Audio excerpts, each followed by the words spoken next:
నమస్కారం. టెట్ అయిన డిఎస్సి తెలంగాణ మరియు ఏపీ అభ్యర్థులకైతే నమస్కారము. TET DSC TGT PGT SGT SC వంటి పోటీ పరీక్షల్లో మరి తెలంగాణ కళలు కళాకారుల గురించి అయితే వీడియో చేయడం జరిగింది. కాబట్టి తప్పకుండా వీడియోని చూసి లైక్ చేసి సబ్స్క్రైబ్ చేయండి, షేర్ చేయండి మీ ఫ్యామిలీ ఫ్రెండ్స్కు. మరి ఇంకా ఎవరైనా ఉన్నా కూడా తప్పకుండా వారికైతే షేర్ చేయండి. ఎందుకంటే తెలంగాణలో మరియు 4 టెట్టులు నిర్వహించడం జరుగుతుంది. మరి లేటెస్ట్ అప్డేట్ రావడం జరిగింది. కాబట్టి మరి సర్వీస్లో ఉన్నటువంటి టీచర్లకు మరియు కొత్త అభ్యర్థులకు పాత అభ్యర్థులకు కూడా 2 టెట్టులు అనేది నిర్వహించడం జరుగుతుంది. కాబట్టి 2+2 4 టెట్టులు అనేది నిర్వహించడం జరుగుతుంది. కాబట్టి త్వరలోనే మరొక టెట్టు ఉంది. కాబట్టి ఖచ్చితంగా వీడియోని చూసి లైక్ చేయండి, సబ్స్క్రైబ్ చేయండి. తెలంగాణ కళలు కళాకారుల గురించి గత ప్రశ్నపత్రాల్లో మరి రావడం జరిగింది, గత పరీక్షలో కూడా రావడం జరిగింది. కాబట్టి ఆ ప్రశ్నపత్రాల ఆధారంగా నేను తీసుకోవడం జరిగింది. మిత్రులారా, తప్పకుండా వీడియోని చూసి లైక్ చేసి మీ యొక్క ఫ్యామిలీ ఫ్రెండ్స్కి ఎవరైతే టెట్ డిఎస్సి ఎస్జిటి ఎస్సీఐ పీజీటీకి ప్రిపేర్ అవుతున్నారో వాళ్ళకైతే షేర్ చేయండి. మరి తప్పనిసరిగా ఇలాంటి ప్రశ్నలు రావడం జరుగుతుంది. కాబట్టి కవుల గురించి ఈ వీడియో తప్పకుండా చూడండి, లైక్ చేయండి. ముఖ్యమైన ఎంసీక్యూస్ని అయితే సులభంగా మరి నేర్చుకోవడం కొరకు ఈ వీడియోని అయితే మరి నేను చేయడం జరిగింది. చివరి వరకు చూడండి. లైక్ అనేది తప్పకుండా చేస్తేనే మరిన్ని వీడియోలు చేయడానికి మరి అవకాశం ఉంటుంది. మిత్రులారా, లేట్ చేయకుండా వీడియోలోకి అయితే వెళ్ళిపోదాం. తెలంగాణ కళలు కళాకారుల గురించి మరి ఎంసీక్యూస్ని అయితే తీసుకోవడం జరిగింది. మొదటి ప్రశ్న చూసినట్లయితే, పేరిణి శివతాండవ నృత్యాన్ని పునరుద్ధరించిన వ్యక్తి ఎవరు? పేరిణి శివతాండవ నృత్యాన్ని పునరుద్ధరించిన వ్యక్తి ఎవరు? ఇలాంటి ప్రశ్నలు గ్రూప్ 1 గ్రూప్ 2లో మరియు చాలా కాంపిటేటివ్ ఎగ్జామ్లో రావడం జరుగుతుంది.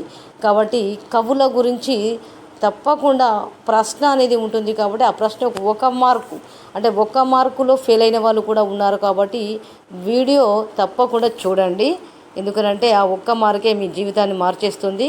కాబట్టి ఆప్షన్ చూసినట్లయితే A Nataraja Ramakrishna, A Nataraja Ramakrishna, B Raja Reddy, C Shobha Naidu, D Vempati Chinna Satyam. మీ యొక్క సరైన సమాధానం చూడండి మిత్రులారా. సరైన సమాధానం, ఎవరైతే టెట్ డిఎస్కి ఎస్జిటి పీజీటీకి ఎస్ఏకు ఎవరైతే ప్రిపేర్ అవుతున్నారో మరి వారైతే కామెంట్లో తెలియచేయాలి. ఎందుకంటే అలా చేయడం వల్లనే, కామెంట్ చేయడం వల్లనే ప్రిపేర్ అవుతున్నట్టుగా అర్థమవుతుంది. కాబట్టి తప్పకుండా ఎస్జిటి ఎస్ఏ పీజీటీ అభ్యర్థులు, టెట్ డిఎస్సి టీజీటీ రాసే అభ్యర్థులు అయితే తప్పకుండా కామెంట్ అనేది తెలియచేయాలి. కాబట్టి పేరుని శివతాండవ నృత్యాన్ని పునరుద్ధరించిన వ్యక్తి ఎవరు? సరైన సమాధానం చూసినట్టయితే నటరాజ రామకృష్ణ. సరైన సమాధానం ఏ అవుతుంది? ఖచ్చితంగా మరి గుర్తించవలసిన అవసరం. కాబట్టి సరైన సమాధానము ఏ అవుతుంది. రెండవ ప్రశ్న, ఒగ్గు ప్రధానంగా ఏ దేవుడికి సంబంధించినది? ఆప్షన్ చూసినట్లయితే ఏ శ్రీరాముడు, బి మల్లన్న అంటే మల్లికార్జున స్వామి, సి వెంకటేశ్వర స్వామి, డి కృష్ణుడు. మీ యొక్క సరైన సమాధానం కామెంట్ బాక్స్లో తెలియజేయండి మిత్రులారా. సరైన సమాధానం చూసినట్లయితే మల్లన్న. ఒగ్గు కథ ప్రధానంగా ఏ దేవుడికి సంబంధించి అంటే మల్లన్న అంటే మల్లికార్జున స్వామికి సంబంధించినది. మూడవ ప్రశ్న, తెలంగాణలో ప్రసిద్ధ జానపద కళారూపం ఏది? తెలంగాణలో ప్రసిద్ధ జానపద కళారూపం చాలా ముఖ్యమైనటువంటి ప్రశ్న. ఆప్షన్ చూసినట్లయితే ఏ బుర్రకథ, బి ఒగ్గు కథ, సి కూచిపూడి, డి కథ. మీ యొక్క సరైన సమాధానం ఒగ్గు కథ అవుతుంది. తెలంగాణ ప్రసిద్ధ జానపద కళారూపం ఒగ్గు కథ. సరైన సమాధానం బి అవుతుంది. నాలుగవ ప్రశ్న, బుర్రకథలో ప్రధానంగా ఉపయోగించే వాయిద్యం ఏది? బుర్రకథలో ప్రధానంగా ఉపయోగించే వాయిద్యం అడిగాడు. ఆప్షన్స్ ఏ చూసినట్లయితే బుర్ర అంటే తాంబూర తరహా వాయిద్యం, బి వీణా, సి వయోలిన్, డి సితార్. మీ యొక్క సరైన సమాధానం గుర్తించండి మిత్రులారా. నాలుగవ ప్రశ్నకు బుర్ర కథలో ఇక్కడ ఏం అడిగాడంటే బుర్ర కథలో ప్రధానంగా ఉపయోగించే వాయిద్యం ఏది అని అడిగాడు. ముఖ్యమైనటువంటి ప్రశ్న, ఎందుకంటే వాయిద్యం అంటే తెలియని వాళ్ళు కూడా ఉన్నారు. కాబట్టి ఎవరైతే కొత్త అభ్యర్థులు ఎవరైతే చూస్తున్నారో వాళ్ళైతే సబ్స్క్రైబ్ చేయండి, లైక్ చేయండి. లైక్ అనేది చాలా ముఖ్యం. ఎందుకనంటే మరిన్ని వీడియోలు చేయడానికి అవకాశం ఉంటుంది. కాబట్టి మీకు వీడియో అందించడము, కంటెంట్ అందించడము, మెథడాలజీ నుండి అన్ని మెథడాలజీ నుండి సోషల్ మెథడాలజీ, తెలుగు మెథడాలజీ నుండి, సైకాలజీ మెథడాలజీ నుండి, పిఐ నుండి మరి మీకు మరి వీడియోలు అందించడం జరిగింది మిత్రులారా. తప్పకుండా ఆ వీడియోలు ఉన్నాయి, ఖచ్చితంగా చూడండి. బుర్ర కథలో ప్రధానంగా ఉపయోగించే వాయిద్యం ఏది? బుర్ర, వీణ, వయోలిన్, సితార్. సరైన సమాధానం గుర్తించండి మిత్రులారా.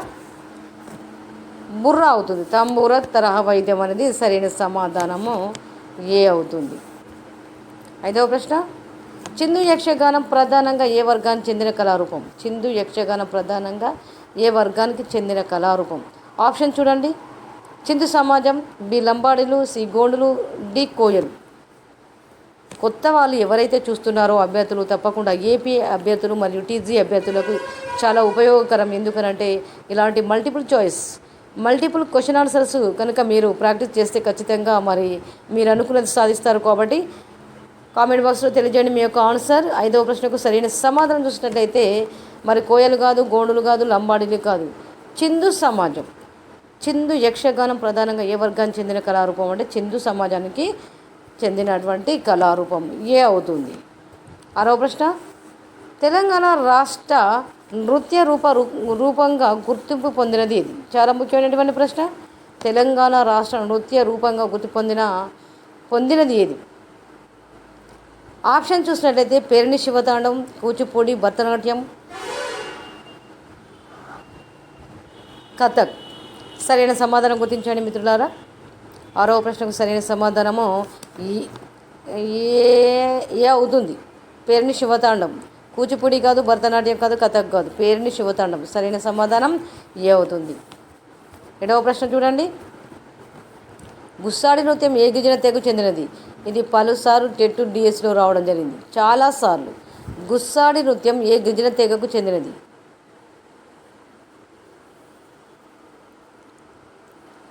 ఆప్షన్స్ చూసినట్లయితే ఏ గోండులు, బి లంబాడీలు, సి సెంచులు, డి కోయలు. మీ యొక్క ఆన్సర్ కామెంట్ బాక్స్లో తెలియచేయండి మిత్రులారా.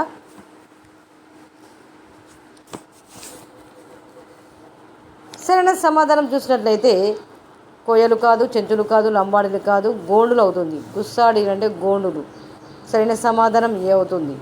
8వ ప్రశ్న లంబాడీల సంప్రదాయ నృత్యం ఏది? లంబాడీల యొక్క సంప్రదాయ నృత్యం ఏది? 8వ ప్రశ్నకు సరైన సమాధానం ఏ లంబాడీ నృత్యం, డి డప్పు నృత్యం, సి కోలాటం, డి వీరనాట్యం. ఈ యొక్క సరైన సమాధానం 8వ ప్రశ్నలో సరైన సమాధానం చూసినట్లయితే వీరనాట్యం కాదు, కోలాటం కాదు, డప్పు కాదు, లంబాడీ నృత్యం. లంబాడీల సంప్రదాయ నృత్యం ఏంటిది? లంబాడీ నృత్యం అన్నమాట. సరైన సమాధానం ఏ అవుతుంది మిత్రులారా. ఎవరైనా కొత్తగా చూసిన వారు దయచేసి సబ్స్క్రైబ్ చేయండి, మీ ఫ్యామిలీ ఫ్రెండ్స్కి అయితే షేర్ చేయండి. ఎవరైతే TET, DSC, TGT, PGT, SGT, SA వంటి పోటీ పరీక్షలు ఎవరైతే పాల్గొంటున్నారో వాళ్ళకైతే షేర్ చేయండి మిత్రులారా. 9వ ప్రశ్న చూద్దాం. డప్పు కళారూపంలో ప్రధాన వాయిద్యం ఏది? డప్పు కళారూపంలో ప్రధాన వాయిద్యం ఏది? ఆప్షన్ చూసినట్లయితే ఏ డప్పు, బి మృదంగం, సి తబలా, డి వీణ. సరైన సమాధానం చూడండి మిత్రులారా.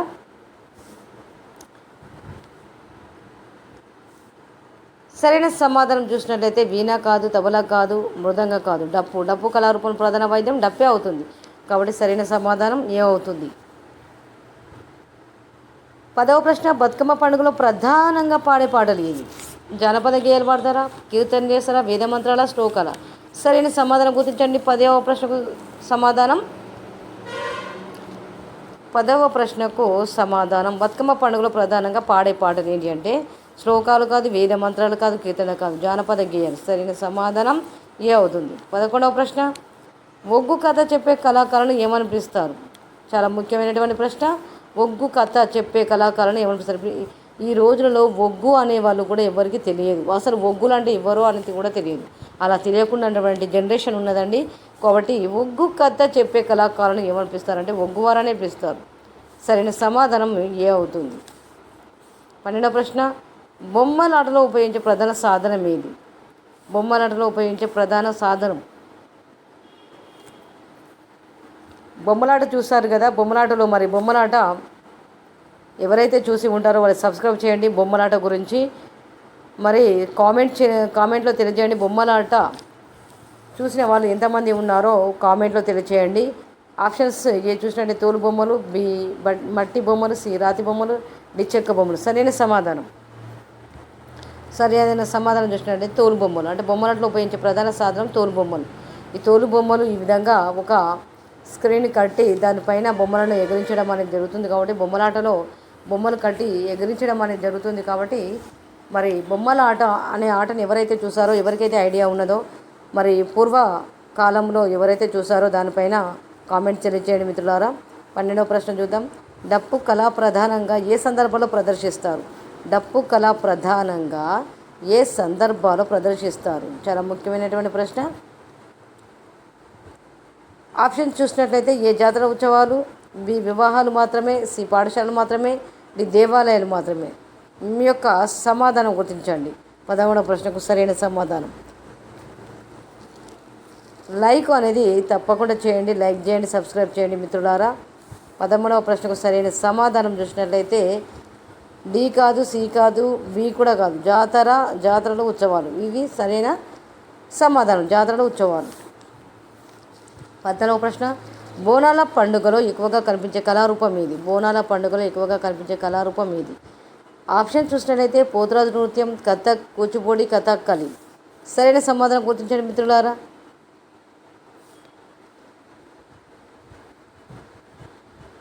కథాకళి కాదు, కూచిపూడి కాదు, కథక్ కాదు.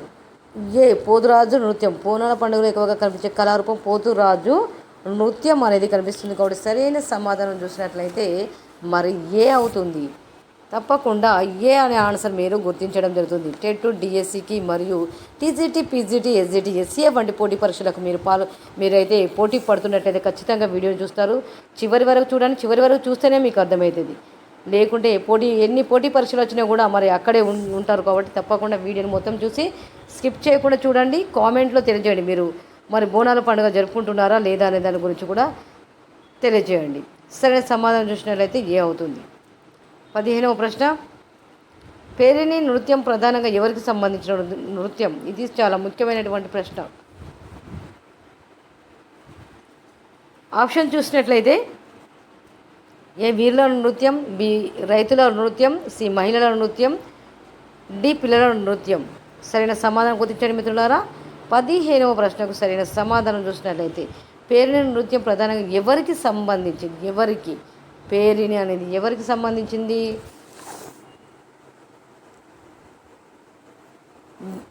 వీరుల నృత్యమా? కాదు. రైతుల నృత్యమా? కాదు.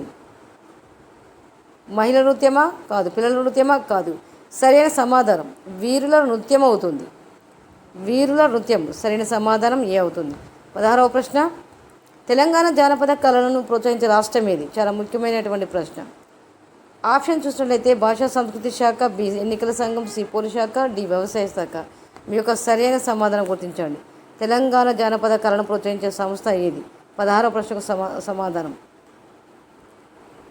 భాషా సంస్కృతి. ఎన్నికల సంఘం కాదు, పోలీసు శాఖ కాదు, వ్యవసాయ శాఖ కాదు, భాషా సంస్కృతి శాఖ. 17వ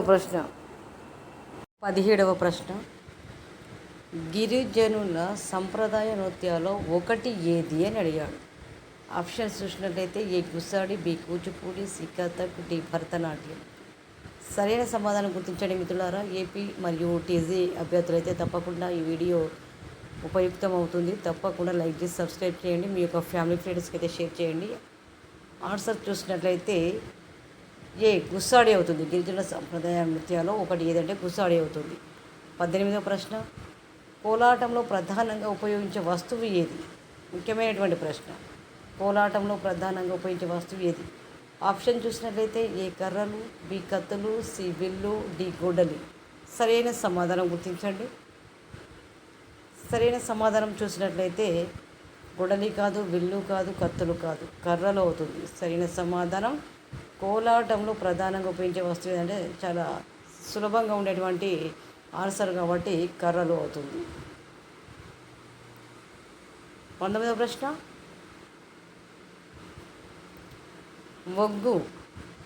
ఒగ్గు కథ ప్రధానంగా ఏ అంశాన్ని వివరిస్తుంది? ఒగ్గు కథ ప్రధానంగా ఏ అంశాన్ని వివరిస్తుంది? ఆప్షన్ చూసినట్లయితే ఏ మల్లన్న చరిత్ర, పురాణ గాథలు, బి స్వాతంత్ర పోరాటం, సి విజ్ఞాన శాస్త్రం, డి గణితం. సరైన సమాధానం గుర్తించండి. ఒగ్గు కథ ప్రధానంగా ఏ అంశాన్ని వివరిస్తుంది? సరైన సమాధానం చూసినట్లయితే మరి మల్లన్న చరిత్ర, పురాణ గాథలు అనేది సరైన సమాధానం ఏ అవుతుంది. 20వ ప్రశ్న తెలంగాణ జానపద కళల ప్రధాన లక్షణం ఏమిటి? ముఖ్యమైనటువంటి ప్రశ్న. ఇది ప్రతిసారి టెట్లో రావడం జరుగుతుంది కాబట్టి తప్పకుండా ఇలాంటి ప్రశ్నలు అంటే ఇదే అని కాదు, ఇలాంటి ప్రశ్నలు మరి ఎగ్జామినర్ ఇవ్వడం జరుగుతుంది కాబట్టి మరి తప్పకుండా లైక్ చేసి సబ్స్క్రైబ్ చేయండి. మీ యొక్క ఫ్యామిలీ ఫ్రెండ్స్కి అయితే షేర్ చేయండి మిత్రులారా. ఆప్షన్ చూసినట్లయితే ఏ ప్రజల జీవన విధానం సంస్కృతిని ప్రతిబింబించడం, బి విదేశీ సంస్కృతి, ఆధునిక నృత్యం, డి పాశ్చాత్య సంగీతం. పాశ్చాత్య సంగీతం సరైన సమాధానం గుర్తించండి మిత్రులారా. తెలంగాణ జానపద కళల ప్రధాన లక్షణం ఏమిటి అంటే ప్రజల జీవన విధానం సంస్కృతిని ప్రతిబింబించడం అనేది సరైన సమాధానం ఏ అవుతుంది. ఖచ్చితంగా మరి తెలంగాణ కళలు కవుల గురించి మరి టెట్, డిఎస్సి, పీజీటీ, ఎస్జిటి మరి పోటీ పరీక్షలో మరి డైలీ ఎడ్యుకేషన్ ఆఫీసర్ పరీక్ష కూడా ఉంది కాబట్టి తప్పకుండా పోటీ పరీక్షలో ఇలాంటి ప్రశ్నలు రావడం జరుగుతుంది. ఒక్క మార్కు అని కాదు, ఒక్క మార్కులో హాఫ్ మార్కుతోటి జాబు మరి రాని వాళ్ళు కూడా బాధపడుతున్నారు కాబట్టి తప్పకుండా వీడియోని చూసి లైక్ చేయండి. మీ అందరికీ అంటే తెలంగాణ ఏపీ అభ్యర్థులకైతే ఈ వీడియో ఉపయోగపడుతుంది. తప్పకుండా లైక్ చేసి సబ్స్క్రైబ్ చేయండి. మీ యొక్క ఫ్యామిలీ ఫ్రెండ్స్కి అయితే షేర్ చేయండి మిత్రులారా. మరొక మెథడాలజీతోటి మరొక వీడియోలో కలుద్దాం.